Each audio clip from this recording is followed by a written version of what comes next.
Hi, I'm J.M. Huxley, host of Color Speak, and I'm here with Chelsea Blackbird.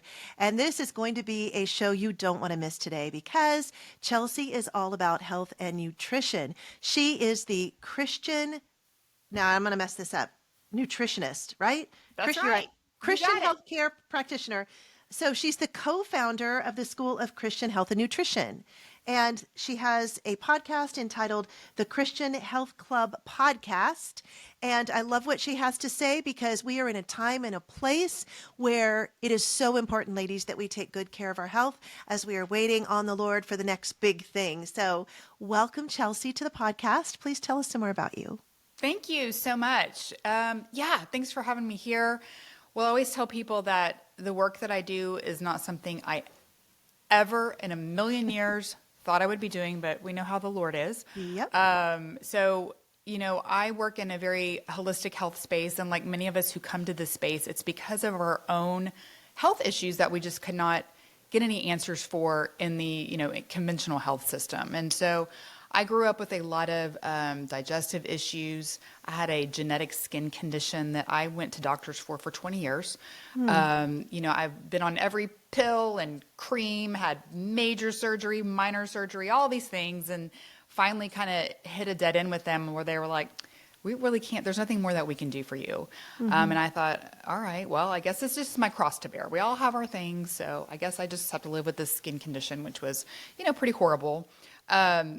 And it wasn't really until I got a diagnosis of unexplained infertility, which means they don't know what's wrong with you, that was the major catalyst that led me to find health and nutrition, because the doctors were like, we've got to move down this fertility journey.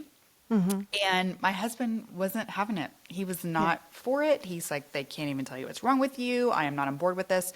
And frankly, I was a little bit devastated at that time. That was a hard time in marriage because I was like, yes, I'll do anything to be a mom. Right. Give me all the treatments, whatever I have to do. Yeah.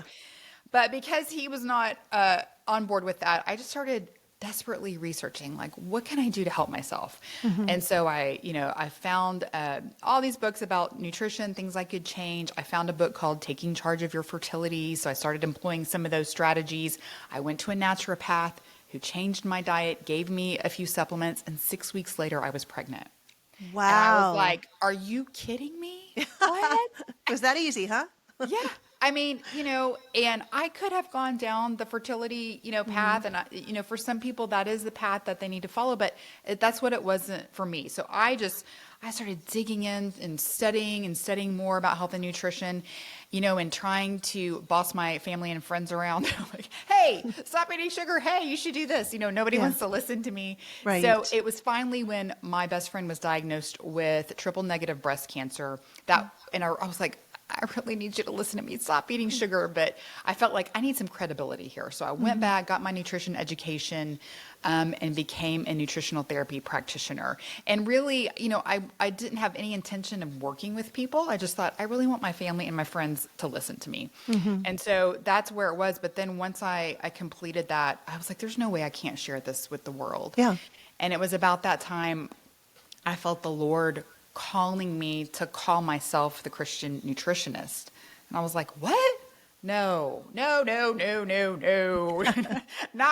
me, Lord. What are you talking about? First of all, I'm, really new to this work. Second of all, I love you and I go to church, but I'm not evangelical like that. I'm not bold like that. Like, I'm very quiet in my faith. I'm not out, And so this was very uncomfortable for me, but God just kept impressing this upon my heart and my brain until finally I was like, okay, fine. I will do it. And that was about 12 years ago. And that is how I've been practicing ever since. And really, and since then, I feel like, every time I read my Bible, there was this lens over my eyeballs. And all I could see was health advice in scripture, even if it was completely unrelated. And so it has been such a journey, and a beautiful journey of having to rely on him, because this was not of me. This is nothing I ever set out to do. I felt called to it, and I've had to rely on him the entire way. And it has been a ride, I tell you, but it has been incredible. So there's a lot of things I can relate to with what you've just said. And I think the biggest one is just being it's the obedience part of it, right? I mean, Yes. I had told him, oh gosh, Lord, really, do I have to go on? First of all, we started on audio, but then it was video. No, it can't be video. Please don't ask me to do that. Would have been so much easier 20 years ago. But the reality is it's about the message, and it's such an important time to be able to help people. And if, we're all called to help in some way, and this is just the way that you and I are doing it. And I was very specific in asking you, Chelsea, to come on because of the burden that I have for women. And my background is such that, and I don't know that we talked about this earlier. So I have always been into health and nutrition. I haven't been a purist by any means, but I did teach certified. I was certified as an aerobic instructor back in the day when we called it that, in several places, and the last of which was a large chain across the nation that I taught for 24-hour fitness. Okay. And so I was an instructor with them for 12 years. Wow. And so I've been highly aware of that. My kids, my husband and I moved south of Kansas City, and we started a farm. And so we milked goats when the kids were young, and we drank raw milk at a time when, listen, it was like the worst. I mean, even you would have thought I had told our pediatrician we were milking yaks or something, like I could see it was an issue. And she and I have become friends. She's no longer in the practice, and she isn't how I perceived it, but I thought in her professional way of doing things that she just thought I was a loon for doing that. And of course, then I heard, well-meaning commentators would say things like, well, I know someone that got E. coli that way or what have you. But, the reality is living on a farm, there are some things that you have to do properly in order to ensure the success, the health and well-being of everyone. Sure. And so at any rate, we lived here south of town. We milked goats. I ground my own grain. The kids grew up on natural stuff. They groused every step of the way. They fought me. I thought I would pull my hair out. And now they're all talking about wanting chickens and loving goat's cheese and doing all of the things that were so arduous and such an incredible mortification for them when they were younger. So fast forward to where we are now in this time, and I just feel like there's so much that's been changing. And of course, we've all gotten a dose of mistrust of pharmaceuticals and the healthcare industry in general. I know that there are shining gems within the industry. I know them personally, but by and large, I think we all feel a lot of mistrust. Mm-hmm. And so we're looking for holistic answers. Our body was designed by the Lord to heal itself. He has provided so much for us on this planet in order to do that. And I think this is an important juncture in time that we stop down and we talk about it. We pay it more mind, because Absolutely. I'll just be the first to admit I am not trusting. And there are several reasons for that, but I really like what I hear from you. And one of the things that stuck out was you said we need to live well to serve well.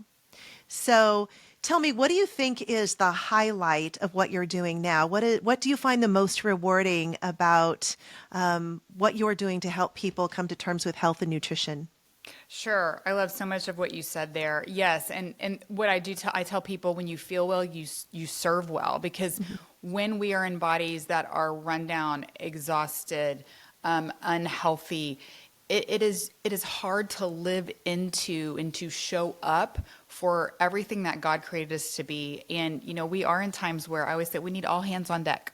Mm-hmm. We need everybody in the body of Christ out there permeating the world, making his presence known. And so that is my heart, is just to help people feel well so that they can do those things.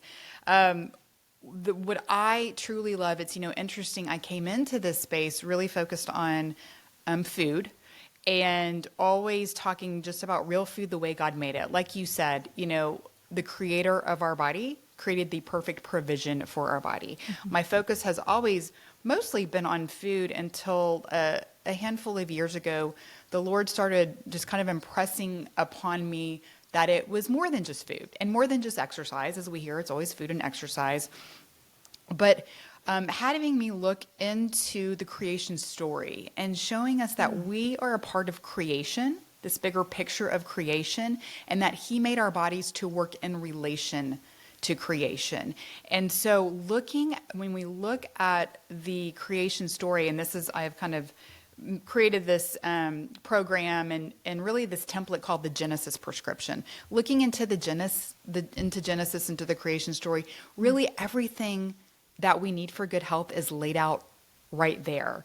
And it starts with sunshine and water and earth. So we do grounding, plant food, animal food, the way he breathed breath into our nose, not our mouth. We are not supposed to be mouth breathers. Good rest, sleep, movement, and fellowship. And those are the key tenets that really contribute to our overall picture of health. And it's not just about food. In fact, the way that I present it when I teach it is that it's really in that order, that Genesis prescription order, sun, water, earth, and then food. Like you can't even have food without those first three elements, right? And so there's so many important things that we need from nature to get outside and to be connected with that we are so disconnected now. We're all inside, we're behind our computers, we're, faced with all this artificial blue light, which is really hard on our health in a lot of ways.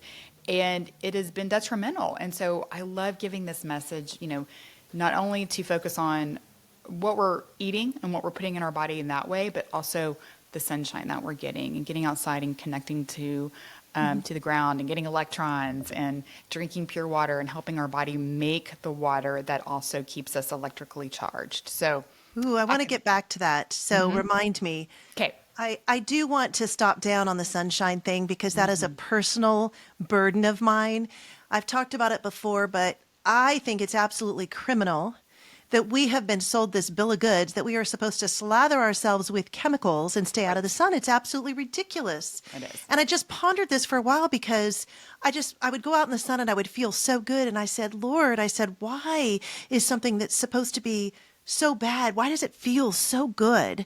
And I just think it's like everything in moderation, right? I mean, we don't want to overdo food, Of so course. my issue was, it was 10 years ago. And it was 2014, and I all of a sudden just felt like I hit a brick wall. And so I grew up in San Diego. I think there's some degree of adaptation that I went through, and just with having dark hair and dark eyes, I just was in the sun a lot, and I needed to be in the sun a lot. Now I live in Kansas City, and I was raising kids, and yes, I was outside. I was in the barn on the property, but I wasn't spending copious amounts of time outside. So then the winters hit, and there I was in 2014, having just gotten back from Mexico, and all of a sudden I feel claustrophobic. And I know I'm speaking to someone because I got in the bath and I thought, oh my gosh, what's wrong with me? I just want to be out. I don't want to be in here. I can't take another more steel sky or wintry day. I just need to be out in the sun, running across the prairie. I had a desire to almost take all of my clothes off inwardly. Of course, I wouldn't have done that. Yeah. But I mean, in my mind, I thought, how glorious would it be on a summer day just to be out? So then I started getting shaky, and I started having all sorts of issues, and it felt like darkness was closing in on me, and I'd never experienced anything like that. So I thought something was seriously wrong. I honestly reached a point where I thought, I think I'm dying. I mean, I don't know what is going on. So I go into a doctor, and one of my daughters insists upon going with me. So she goes with me. She's a teenager at the time. And we're sitting there, and I'm telling the doctor, listen, I said, I don't know what is wrong with me. I have the best life. I have great kids, a great marriage. I live on a farm. We eat holistically. I have tremendous faith. I don't understand what is happening. But he told me there was nothing wrong. Like, there was nothing wrong with me. And then my daughter said something, but Mom, remember the accident? And he says, what accident? And then I shared with him, a friend had just recently overturned her car into a pond and had lost 2 of her children. And that's when he said, stop. I don't want to hear anymore. That's your problem. You need to be on antidepressants. So there I was thinking, oh my gosh, I've never been on antidepressants before. I don't think I need them. And then he prescribed them to me, and I was on them about 30 days. And I said, no, I'm off. I told the Lord, I said, this isn't working. I don't know what is wrong. So I went into another doctor, and I asked this doctor, I said, could you please do a rundown on my vitamins? Let's get a look at my blood work, because that to me would be something you would want to do. And that's when it was found that I was severely vitamin D deficient. Now, I don't know where I was on the scale in terms of numbers. Let's say on a scale of 1 to 100, I was probably down at a 12. So I knew I was very, very low. And then I started doing research with the Vitamin D Council website. I stayed away from any doctors and just started learning about vitamin D and how different cultures, whether you're at the equator, where you have dark skin generally, or those people up in the Arctic region have fairer skin and they maybe need less sun.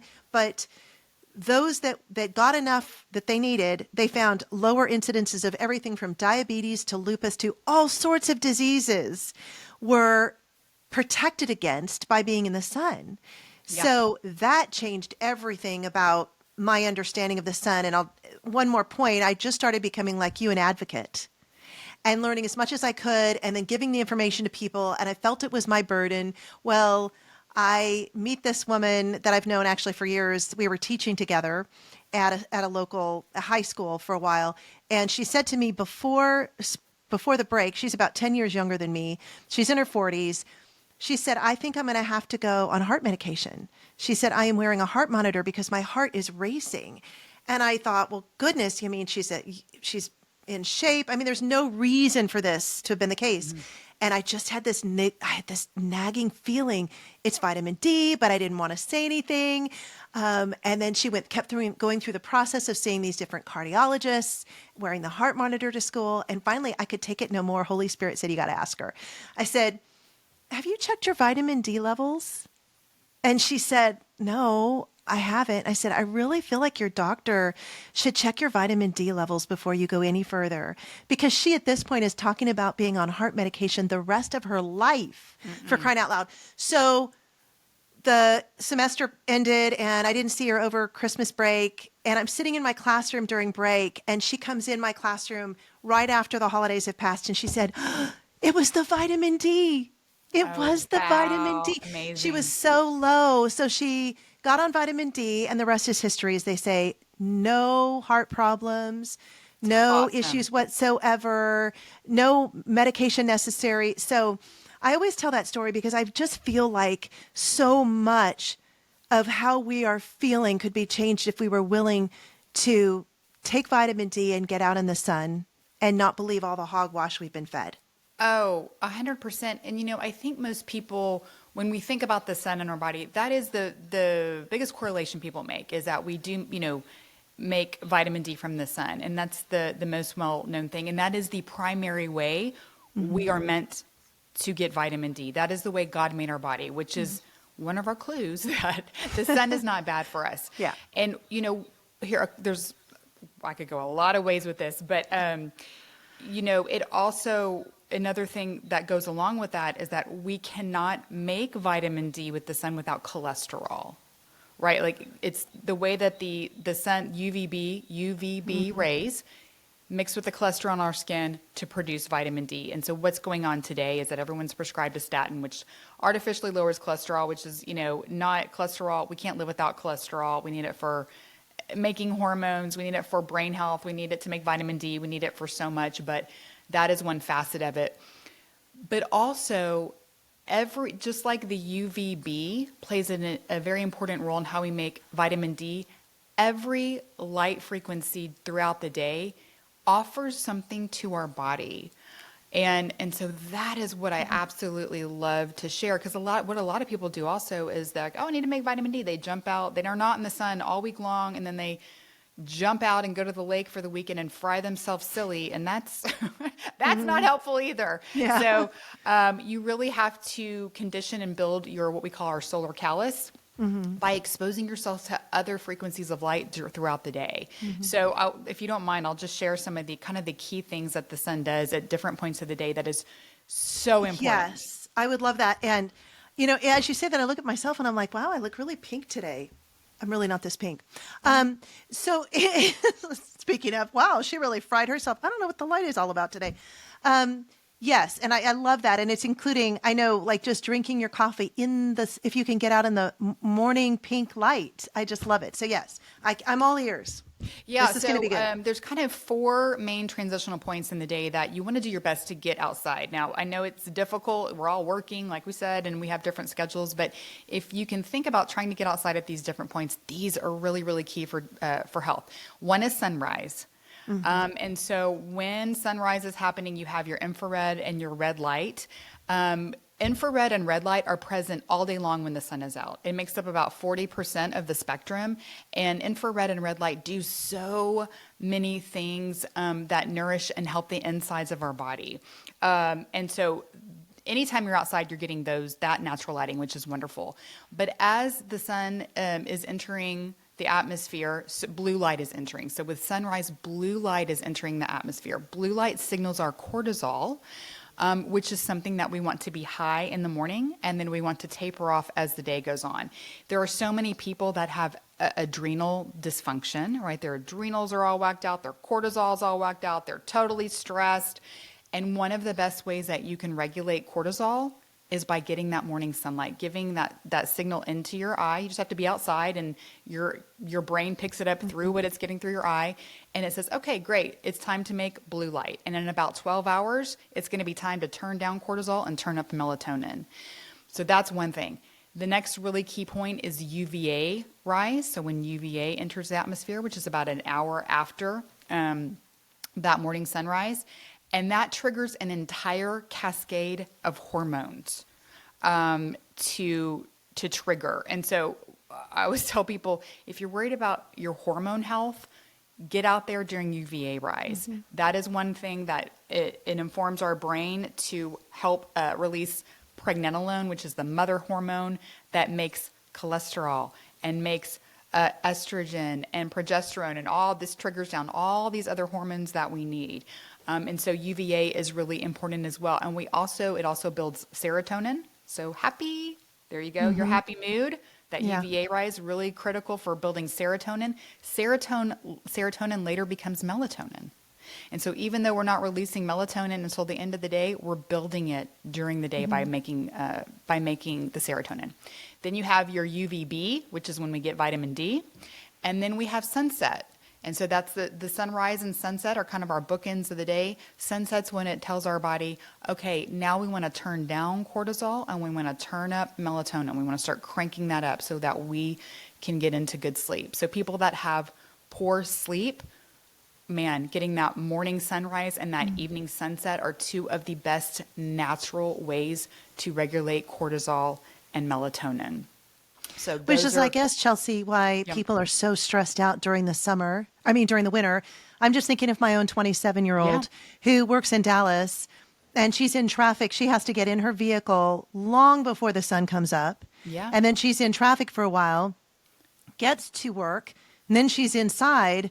And she says then it's, obviously the sun is setting before she can get back outside. And I know that that's extremely frustrating. Yes. That's frustrating for all of us. So my question is, how long do people, if people can find a slice of sunrise or sunset, how long do they need to spend in that light? I always say any time is better than no time. 30 seconds. Sometimes I'm getting the kids ready for breakfast and I can't get outside. I literally open the back door and just look outside for 15 seconds. I'm like, that's better than nothing. 3 minutes, at least 3 minutes would be ideal or more, but it's doable. Any amount of time is worth it. And if somebody's driving, if you can roll down your window, it's not going to penetrate through the glass. All modern glass, blocks certain rays, but if you can even roll down your window, you can get it that way. If you are outside, even, walking from your car to the parking lot and you can walk kind of slow, get a little bit more sun, any kind of time that you can snatch throughout the day to get sun is helpful. Yeah, that's actually really good information, because that way nobody need feel left out.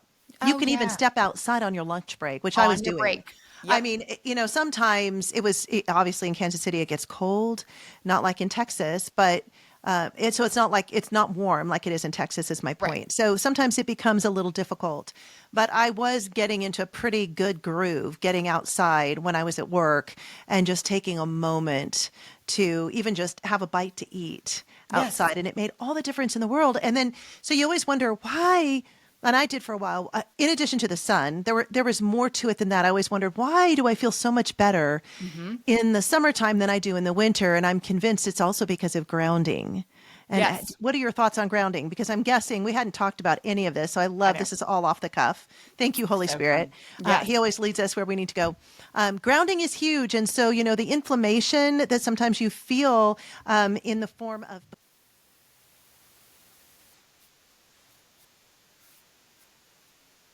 oh my gosh, what's happening? Why do I feel so achy? I mean, I'm going to the chiropractor, I'm getting adjusted, I don't understand what's happening. All of that stopped when I was able to ground and just spend some time walking across the grass. And I'm telling you, it's fantastic. Even before this interview, I took the dog outside and I did it barefoot. And I just stood in the grass for a minute and I thought, I feel better just within a few seconds. And I Yes. know some people would say, oh, it's psychosomatic, but I Nope. don't think it is. No, I'll tell you the mechanism, which is just so fascinating, is that we pick up electrons. And so this is so interesting. And this is not disputed in science, but never talked about.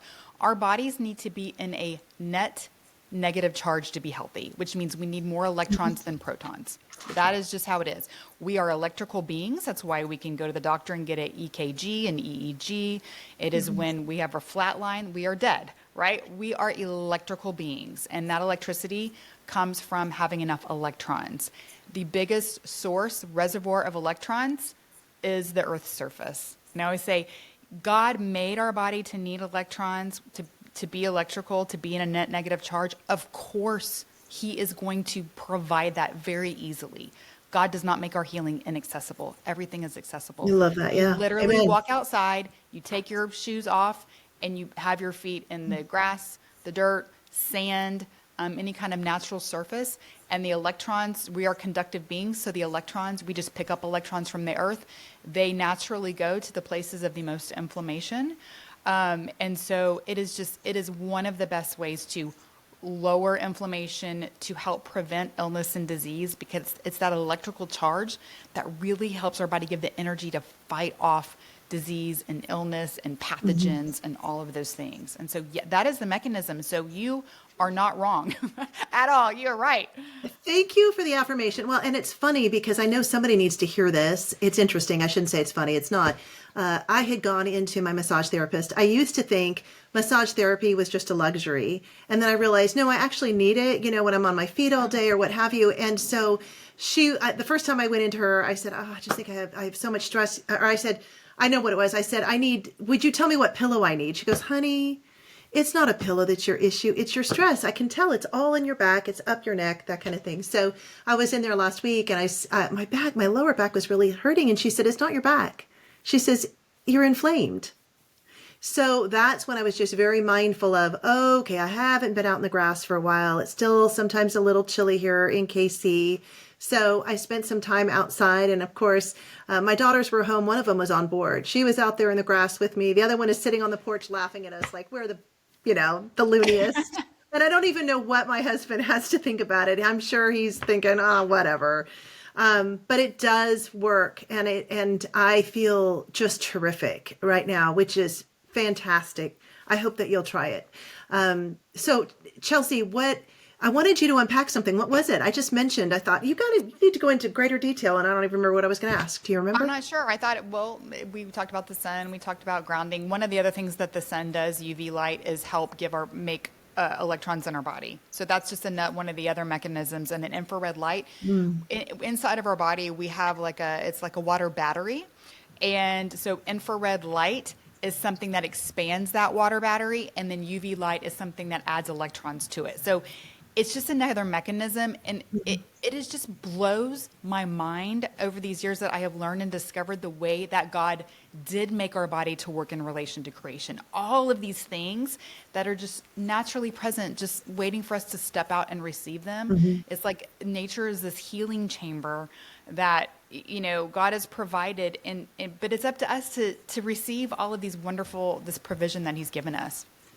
Well, I agree with that. And I think it's even more than that, Chelsea. I think in this day and age where we've had so much uncovered in the past few years, just think about where we were 3-4 years ago. think about what we know to be true now that we never dreamt of before. As the Lord just reveals so much, he exposes so much, he's overturning and uncovering so much. I would argue that there's been a concerted effort, in my opinion, to keep some of this information from us, because there's so much more at stake here than we even are aware of in terms of just dollars, the revenue captured by the pharmaceuticals who are in bed with many of our healthcare providers and insurance agencies. And so, for crying out loud, we're not supposed to know about red light therapy or grounding or any of it. And so I think that what's happening in this time is the Lord is revealing, wait a minute, I've had all of this available for you all along, and you haven't partaken of it simply because you haven't known about it. And now I'm going to make all of this information available to you so that you can make informed decisions for your health. Right. So the other question I wanted to ask you is, what do you think about red light therapy in your home? I have friends I know that do that. Oh, absolutely. Yes. I have red light panels, infrared and red light. Like I said, infrared and red light are naturally present outside all day long. And they're very nourishing on so many levels. And so really support the body. And so, yeah, I'm a big fan. That is a way, if you cannot get outside very much during the day and expose your skin, there are two ways that we take in sunlight, right? Through our skin and through our eyes to signal our brain. And both of those ways are important. But when you get the red light panels, you're getting just a wonderful dose of that. And that is a great way to do it, to get more of that exposure, that natural healing exposure if you can't get outside that much. Yeah. Good. I'm glad to hear that. So my daughter Emily, I think, has a red light. It's not, I don't know that it's a panel, but I think it's a light she keeps next to her bed. And I think she got it on, I think she got it on Amazon for nothing, you guys. You can get it so easily. I think it's $20 or something, maybe 30, 40 at the most. And so then you just want to plug it in and turn it on in the morning, right? And then in the evening before you go to bed as well. You can do it anytime. You can do it anytime during the day. Okay. And for how long? Yeah. Different red light panels have kind of different strengths and things, but generally speaking, 10 to 20 minutes. Okay. When I do my panel, I have a long panel, and I do my front side for 10 and then my back side for 10. But I also have a little mini, it looks like a flashlight. And so sometimes it's a little red light therapy, like flashlight looking thing. So sometimes when I'm in bed, I'll just shine it on my gut or shine it on my thyroid. Or shine it just like I'm laying there reading, and it's just real easy to use. And if there's any places that I feel like might need a little extra support, that's a super easy way to do it. Yeah, that's great. What do you think is the most important thing? Maybe there's not one for people to hear. I mean, we've covered something I think is extremely critical to one's well-being, and that is vitamin D. And we've covered grounding. What else would you want to point out to someone who may be tuning in and thinking, I'd like to know some other tricks for my health? And I know that we're not even touching the subject of food, which we should get to. Right. Well, what I'd like critical. One thing I like to point out, what I share with people is it's very fascinating. And when I talked about in the beginning how I really kind of present this in this order of creation, right? Sun and water and earth and plant and animal food, and how the food comes later. A lot of the reason that we need food is for fuel, for energy to run our body. And a lot of what we're trying to pull from our food is electrons. Okay. And so like I said, we can get electrons many ways: the sun, the earth, from food. We are meant to get them in all those ways. But when we do not get them from the other ways that God has provided through the sun and through earthing, we are more reliant on food to get them. And so I think this is a very big missing piece of the puzzle when we're talking about food and cravings and, our motivations to eat and such, is that a lot of times our body is being driven to eat because it's looking for energy, it's looking for electrons. And when you are getting them in other ways, a lot of that will temper out a bit. And so that's something that people don't realize, is that, a lot of the reasons we're eating is we need electrons, but we can get those in a lot of ways. So to me, that's also quite fascinating. Oh, it's extremely fascinating. How do you know what your foods contain in terms of electrons? Well, fats and carbohydrates are the foods that our body uses as fuel. Now we get other kinds of nutrients and things from those as well, but that's what our body is looking for fuel. So we can get it through fats and carbohydrates, and of course we want natural ones, right? Good carbohydrates from the plant kingdom, produce, healthy grains, and then our healthy fats from both the animal kingdom and the plant kingdom. And we I love that. I love that you point out the animal kingdom, because I think that people start out, with the best of intentions as far as deciding to eliminate that from diets.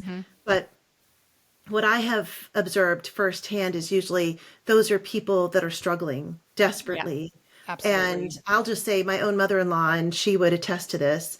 When I first met her, she was a vegetarian.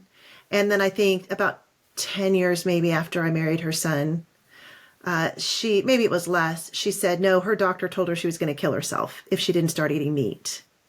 And there is a reference in the Bible, of course, it's all about God loving a good barbecue. We get that that's very clear in the Old Love Testament. the smell.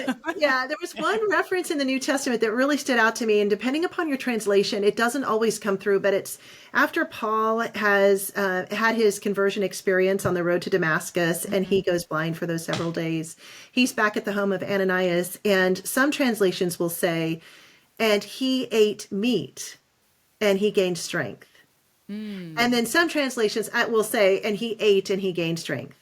But there was one translation I came across where it said, and he ate meat. And it was my aha moment. Wait, he ate meat. Wait, why don't all translations have that? I mean, it's amazing to me that not every translation has that. And so I think we miss it when we just elect to remove what God has designated for us as a healthy alternative. Yeah. A lot of, as Christians, I've encountered a lot of people who feel like we should be vegetarians because that's how we started out in the Garden of Eden, right? And I'm like, well, we were also naked in the Garden of Eden, and we don't do that anymore, right? We don't live, we were kicked out of the garden for a reason. And so in this time, we have been given foods from the plant kingdom, Genesis 1:29. We have been given foods from the animal kingdom, Genesis 9:3. And it's when we have that healthy mix. I mean, there's strengths from each kingdom, right? There's strengths to the plant kingdom. There's strengths from the animal kingdom that we need to fortify us. And absolutely, I find that people who are vegetarians, they do okay for a while. But then as their body is losing more and more of that critical nutrition, their health starts suffering unless they're willing to bring back some of those animal foods. Right. Yeah. And I just think we needn't lose sight of the fact that God was the one who first killed an animal to provide the skins for Adam and Eve. So he was the one who set the precedence. Interesting. So what else? Let's talk about food. I mean, over here in our house, we're all about avoiding seed oils and those kinds of things to stay healthy. Explain what that's all about for those that don't know. Yeah, I mean, that isn't, speaking of animals and, animal fats and stuff, there was such a war on fat for so long, right? And if you look back if you think back to our ancestors, think about biblical times, but even think about our great grandparents, what kind of fats were they using? Animal fat. Animal fat, Yeah. right? And if we're talking here about the United States, I mean, they weren't, importing a bunch of coconut and olives to even be able to use. They were using a bunch of olive oil and coconut oil, right? They were using animal fats as their primary fat. Now, of course, now we can get access to, coconut oil and avocado oil and olive oil and all those wonderful things. But these seed oils didn't really come on the scene until the early 1900s. And they were made really from byproducts of different things like cottonseed, soybeans. It's like, oh, what can we do with this leftover matter of these, seeds? Oh, I'll make an oil out of it, right? And so whereas our soybean consumption, I think in the early 1900s it was so minimal. It has grown 1,000 times. That is the primary fat that most people eat now is soybean oil. It's in most packaged products.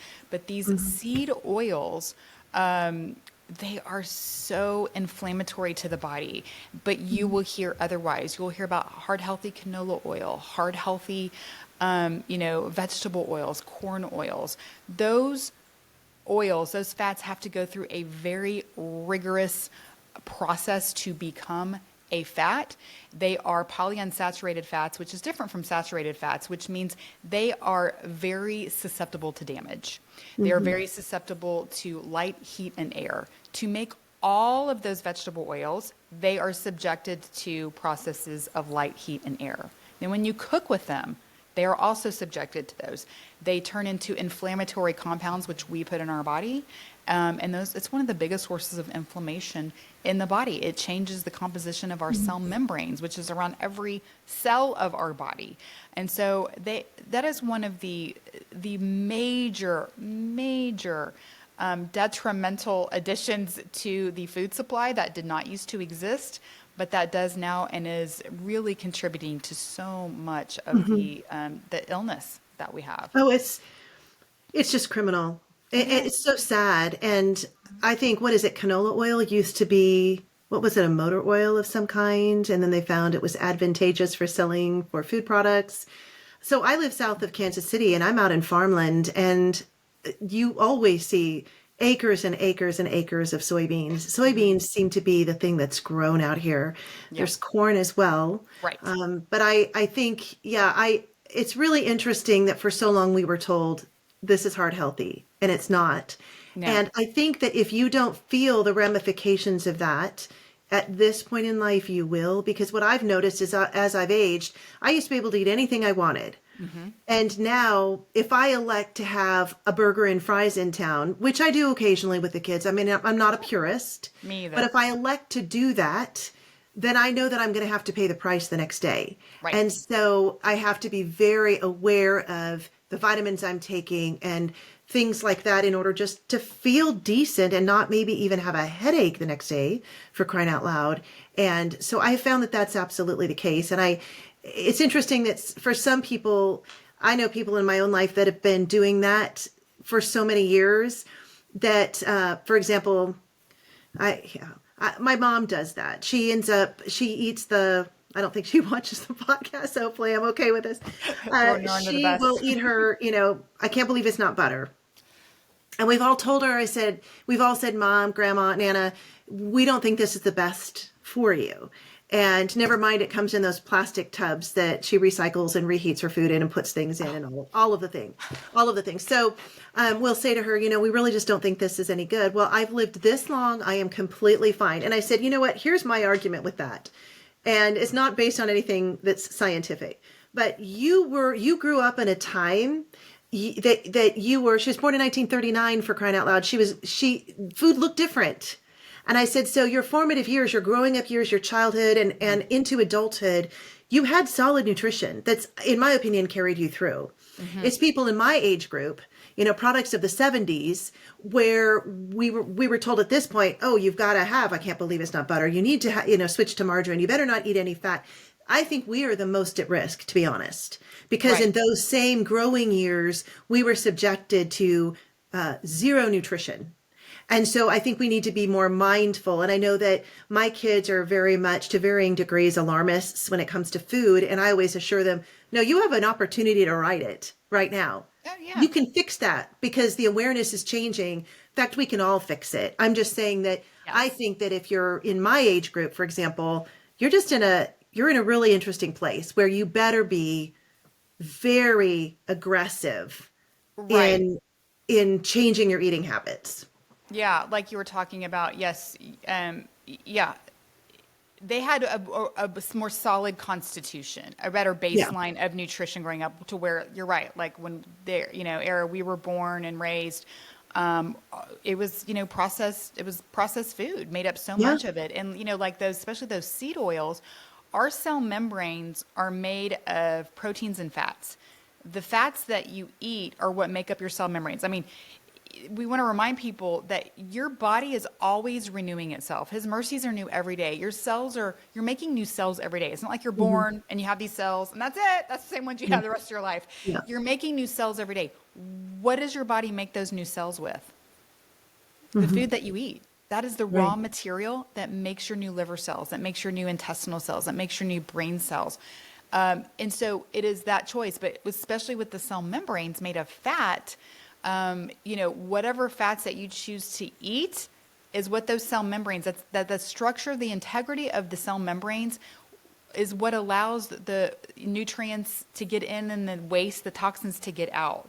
And so depending, if you have too many of the polyunsaturated fats, of those PUFAs, of the seed oils, it can make those cell membranes too floppy, right? Where there's not enough structure. So the saturated fat will give it a little more structure. Polyunsaturated will make it more loose. You want a nice Goldilocks, right, cell membrane. So what I'm saying is it's really important what you choose to put in your body, because that is what your body, that's the raw material your body uses. If you're eating Cheetos and drinking Diet Cokes, well, you're not giving your body the best material to use to build the body. Right. And sometimes it's easier to reach for the easy things, but it takes time when you're packing your lunch for work the next day and you're making real choices, even just eating out salads. I tend to not even want to order a salad anymore because every single salad dressing is filled with that junk. You can go into health food stores and look at I'm appalled. Even in the biggest health food store around, you go in and you look at all of the food that they have out, on the hot food bar and it's all seed oil. It's crazy. So it does take some time to really streamline your thinking, to change things such that you're not even willing. I mean, I would get off work and my husband travels. So maybe on a night when he wasn't home and our youngest wasn't back in the house, I would think, oh, I need to stop and just pick something up. But then I realized every single option that I could possibly think of, including those that were supposed to be healthy options or those at health food stores, they all have the soybean oil in them. I'm telling you. They do. So, you have to be careful. Yeah, and that's what is sad is that people, will order a salad and think that they're doing something great for their health, and they'll get all this beautiful lettuce and they pour, soybean-based dressing all over it. I'm like, that's like the worst thing that you can do. It takes years for polyunsaturated fats to work themselves out of your body. It's not like you eat something and then, it is integrated into your, like we're talking about here, your cells. I mean, it's not like you eat it and then you just poop it all out. Your body uses it to build stuff. And so it can take a while to move out those polyunsaturated fats. Yeah, you'd be much better off ordering steak than a salad with that dressing all over it, 100%. Right. Well, excuse me. There are a couple of places in Kansas City in the area that have olive oil. We have olive oil stores. Oh, and so you can get little containers. And I kiddingly said, I was buying my olive oil one day and my balsamic. And I said, gosh, I feel like I need to take these little bottles with me everywhere I go, because if I ever want to order a salad out, I feel like this would be the best option. And they said, oh no, we have customers. That's what they do. But it's hard to be mindful of taking your own salad dressing with you when you go out to eat. That's hard. It's easy to pack if you're packing a lunch for work. But again, maybe not so easy because you have to be mindful of making it ahead of time, and just being very intentional, I think, is where we need to be with our health these days. So, yeah. And I like that you said, you're not a purist. I'm not either. We're not going to eat perfectly 100% of the time, and to expect yourself to is you're setting yourself up for a lot of disappointment. But I tell people, my number one advice for food is get rid of the seed oils. You will always have them when you go out to restaurants. That's what they serve. So keep your home base really tight. Like get them out of your home, get them out of your cabinet, and you only use them, at home. Use the good stuff at home. And then if, our bodies are resilient, our body can handle a little bit of bad stuff some of the time, just not all the time. The foundation of our health needs to be with these good, healthy foods. And then, when we're exposed to some of these less than healthy foods, sometimes it's okay. We don't have to be perfect, but we do need to honor the way that God made our bodies to need this kind of nutrition. Mm-hmm. Yeah. Yeah, for sure. What's your favorite food? And I know you asked this. I listened to your podcast with someone recently. It was about headaches, which I thought was fantastic, because everyone I know, I don't care how old you are. I have friends in their 30s, I have friends in their 50s, I have friends across the board that have all been struggling with headaches lately. And of course, there are those that theorize it's what's being sprayed into our air. There are those that think maybe it's barometric pressure, it's what you've eaten. It may be, as you suggested on your show, it's a combination of things. But it's so important just to pay attention to drinking water, which you've covered, and getting all those proper things. But one of the things you did on that cast was you asked your guest what was her favorite go-to food. So now I feel like I want to ask you that. Yeah, I ask that on every guest on my Oh, podcast. you do? Okay. What is your anchor meal? That is when I love to hear what people say. And so, and what an anchor meal is, and I talk about this with my people, like find your anchor meals. There are those meals that you go to over and over, those go-to healthy meals. For me, scrambled eggs is a big one. And just ground beef. Like I'm always make taco meat and then I have a taco bowl or just a ground beef patty topped with like avocado and grilled onions. Oh, I and love cheese. that. Yeah. I could eat that like every day if my family Yeah. wouldn't get tired of it. But Yes. eggs and ground beef are my anchor meals. If I have those, if I got stranded on a desert island, I tell people if I had to pick one food, it'd probably be an egg because it's just so well-rounded in nutrition. It is. Avocados and ground beef would be a close second. That's awesome. I feel like I had that today. I had the ground beef and the avocado, and I found some great tortillas. I think what is it, siesta or something? Oh, Siete. Yeah. Uh-huh. And so I made burritos with those last night. It was so fun. But I do make our bread here. So I have sourdough. So what I like to do is to use the sourdough and cut that up into croutons. So I feel like my go-to meal is a salad with hemp hearts and homemade croutons and all the goodies on top of it. Hard-boiled eggs, I like to keep a lot of. We have chickens here, so I do have a lot of hard-boiled eggs and, just fun toppers to go on with all the veggies. So I guess that would be mine. And I love salmon, but, I have a husband that doesn't. So oftentimes I'll say, hey, salmon tonight? Nope, not going to happen. So I have to reserve that for days he's not around. Yeah. Well, yeah, one thing I tell people, I think, protein is very underrated. And it's the building blocks of our body. And I tell people, if you can just kind of plan ahead on your proteins, that really helps. Like, I always say prioritize protein. What's your protein going to be? It's going to be eggs. It's going to be salmon. It's going to be meat. Make sure you have that available. It's going to help keep you full. It's going to provide so much nutrient density for your body. And then, play with whatever vegetables, healthy fats you like around it, like a salad or, roasted sweet potatoes or a beautiful piece of, sourdough homemade bread. I love it. It's all delicious food. It truly is. And once people start eating real food, you can really taste the difference. Your tongue is so much more discerning, and it's like the junky processed food really doesn't taste good anymore. No, I'm amazed. I mean, it's been years since I've had a bite of an Entenmann's donut, but I remember a long time ago, probably shouldn't mention names, but I don't even know if they're around anymore. In college, my roommate and I would drive to the store to get those. And now I can't even think of anything I'd rather not have. I mean, it's just like... It sounds so awful. You can taste, once you pull yourself off of that stuff, you can definitely taste artificial. And Yes, it just you isn't. Yeah, it's no good. You cannot. Yeah. When I was in college, it was all Snackwell because it was, fat free. If it's fat free, it was okay. And, it had all the sugar in it and stuff. Yeah. But, same thing. And now that doesn't tempt me at all. I know. Not even a teeny bit. All. Yeah. Well, my daughter who's pregnant, Rachel, she asked me, could I make her some whoopie pies? And I actually found I was able to do that without seed oils, and they were completely healthy. So you can actually, and they tasted fantastic. You can actually pretty much modify anything. Absolutely. And so it's not like you have to do without. You just have to be resourceful, and you have to give it some time. You have to think things out, but there's no reason that you need to deprive yourself because life is so fun and so full of good things to eat. That's true. I always say just upgrade your ingredients, upgrade your choices. I mean, right. Like I always tell people, I like to make cookies with my kids and eat pie at Thanksgiving and have a glass of wine with my girlfriends. I mean, I do all those things, and it's just about, again, having that foundation of good health, making the best choices you can, upgrading your ingredients. It all comes together, but it takes some intention, it takes some time, and it takes some grace, because we're not going to be perfect. There are going to be days that are off, and the key is if you can give yourself grace and move on.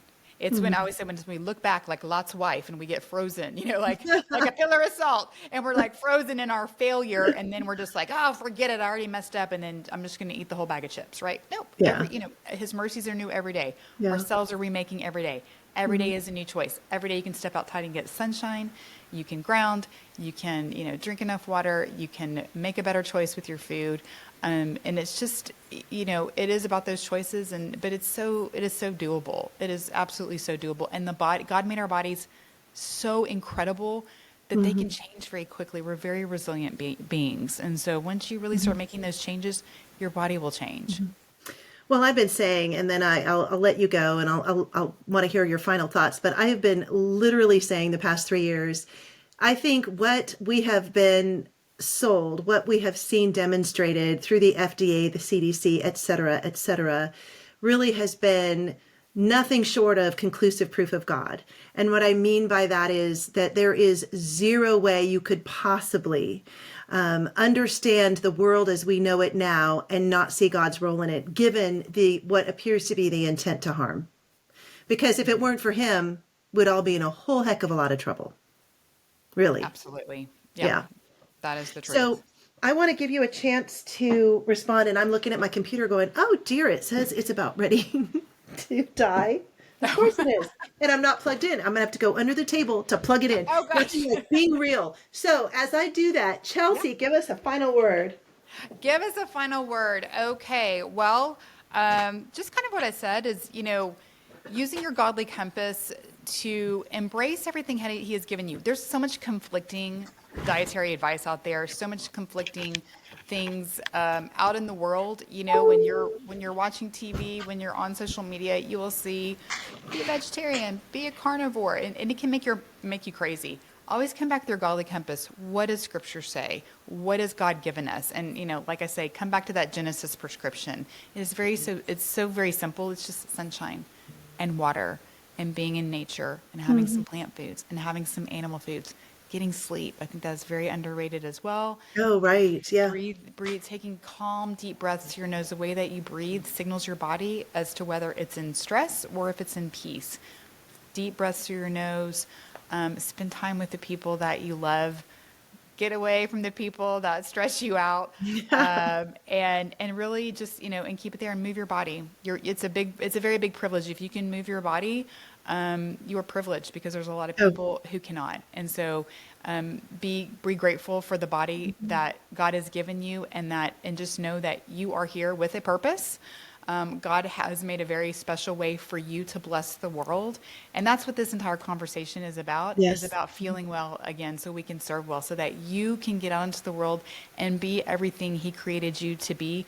And you can do that in a body of any shape, size, or shade.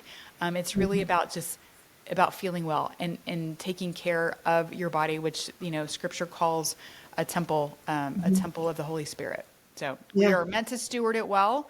And when we do, then we can do all that he has called us to do. Yay. I love that. Very well put. Well, Chelsea Blackbird, thank you so much for being on the show today. I really need to have you back because there are so many topics that we did not even touch on, and exercise, stretching, sleep, all of those important factors in our wellness. Yes. And so we'll have to talk again. But in the meantime, everyone, you need to check out Chelsea's podcast. It's the Christian Healthclub Podcast. And again, she is the Christian Nutritionist. So I think if they Googled, I'll put it in the show notes, but I think if they Google Christian Nutritionist, they're going to find you. No problem. Yep. Or just Chelsea Blackbird. Yeah. And what a cute name is that? Can I just say? What's that? That's adorable. Your name. I love it. That's awesome. You. It's my married name. Apparently it's Scottish. But anyway, kind of neat. Oh, I love that. I don't even use my married name because it's just too hard to pronounce. So oh, really? I have this identity crisis. I never know who I am. Anyway, for here, because I wrote under JM, and so now sometimes people will say JM or Jim, and I'm back to Janet. Oh, for heaven's sake, I have no idea. Anyway, thanks for joining us today, everyone. I hope that this was really helpful to you. Let us know what you think, and in the meantime, I hope that your world is filled with color and good food and all the good, healthy things that God provides you. Take care. Until next time, thanks for joining us on Color Speak.